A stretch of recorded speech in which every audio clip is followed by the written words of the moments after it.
नमस्कार, मैं हूं अर्चित और आप देख रहे हैं न्यूज नेक्स्ट। तो चलिए रुक करते हैं इस खास खबर की ओर। क्या मनरेगा में होने वाला पैसा सीधे गरीब के जेब में जा रहा था या फिर भ्रष्टाचार की भेंट चढ़ रहा था? केंद्रीय मंत्री अनुराग ठाकुर ने एक ऐसा बयान दिया जिसने राजनीति के गलियारों में हलचल मचा दी है। उन्होंने पुरानी व्यवस्था को सीधा भ्रष्टाचार का अड्डा करार दिया।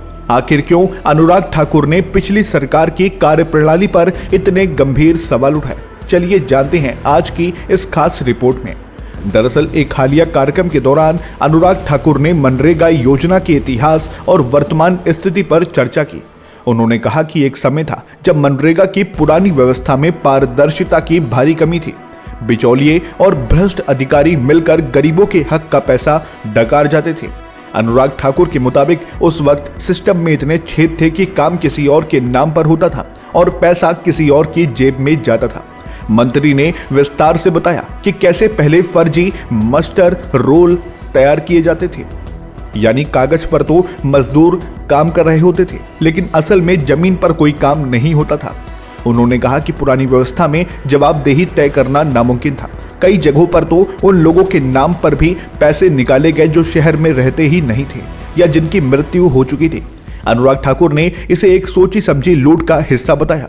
हालांकि उन्होंने आगे ये भी जोड़ा कि 2014 के बाद प्रधानमंत्री मोदी के नेतृत्व में इस भ्रष्टाचार के अड्डे को साफ करने का काम किया गया।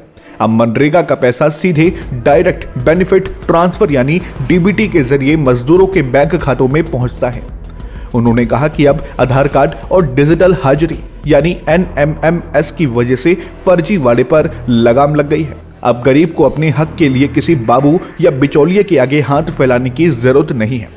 अनुराग ठाकुर के इस कड़े प्रहार ने एक बार फिर पक्ष और विपक्ष के बीच बहस छेड़ दी है। सवाल यह है कि क्या वाकई नई व्यवस्था से भ्रष्टाचार 100% खत्म हो गया है या अभी भी जमीनी स्तर पर चुनौतियां बाकी हैं?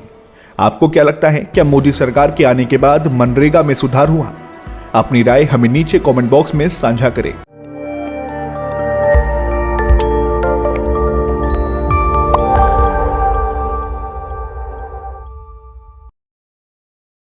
नमस्कार, मैं हूं अर्चित और आप देख रहे हैं न्यूज नेक्स्ट। तो चलिए रुक करते हैं देश प्रदेश की मुख्य 10 बड़ी खबरों की ओर।